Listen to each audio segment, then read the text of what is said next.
Welcome everyone, my name is Matt Longworth from the Australian Institute of International Affairs.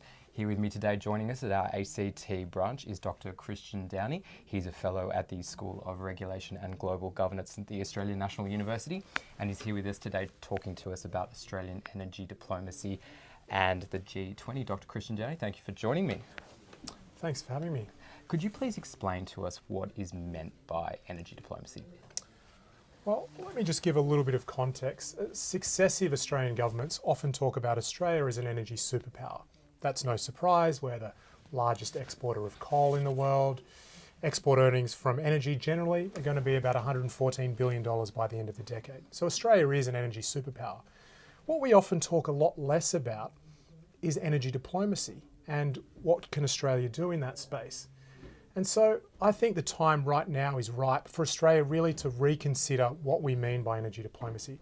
There's these big transformations going on right now in energy markets about the production and consumption of energy, the rise of renewables, climate change and so forth. And the time is right for Australia to think about, okay, well, what should our energy diplomacy be? And I would argue that we need to move away from the historic focus on fossil fuels and promoting and securing export markets to also thinking about the governance dimension of energy diplomacy. How might we improve global energy governance to achieve objectives such as energy security, but also facilitating access to energy. There's more than 1 billion people without access to electricity right now, and also facilitating a clean energy transition. So thinking more about what Australia can do in the governance dimension of energy diplomacy, I think is a really important thing that Australian foreign policy of policymakers need to consider. Great. What do you think is the current state of Australia's energy diplomacy and how can we strengthen this going forward? Well, as I mentioned, historically we've focused on fossil fuels and promoting fossil fuels and securing export markets. I think there's 3 areas, if we take up that governance dimension, where Australia could do a lot more. And this is why I've got quite an interest in the G20, the group of 20 countries, the largest 20 countries in the world. I think Australia can use the G20 in 3 main areas. One, to strengthen existing multilateral institutions, institutions like the International Energy Agency, which are considered by many to be out of date. So just to give you one example, 4 of the top 10 energy consuming nations in the world, China, India, Brazil, Russia, they represent 40% of the world's population and yet they're not even members of the supposed World Energy Organization. So that's one area where we need to reform. Mm-hmm. The second is that Australia could use the G20 to improve coordination between these types of bodies. So right now there's a whole range of international energy organizations. We have the AIIA, which is focused on consumers of fossil fuels. We've got organisations like OPEC, which are focused on the production of fossil fuels. We've got the recently established International Renewable Energy Agency, obviously focused on renewable energy, and the list goes on, and I could give you a whole list. The point is that a lot of these organisations often work at cross purposes. They've often got conflicting goals, and Australia could use the G20 to steer them in a slightly more coherent fashion. So that's 2 areas. The third area that I think Australia could do more on is thinking about how we might collaborate or coordinate national energy policies. So to give you one example, the G20 some years ago now, back in 2009, said that they were going to phase out fossil fuel subsidies. So a national policy to phase out fossil fuel subsidies, part of the reason being that fossil fuels account for a huge amount of greenhouse gas emissions.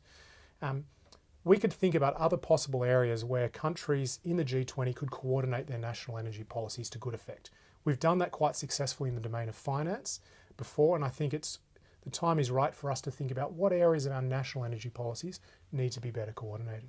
Fantastic.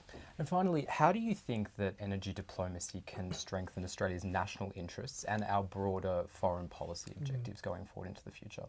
Well, it's a really good question, and one where I think a lot more thinking needs to go in.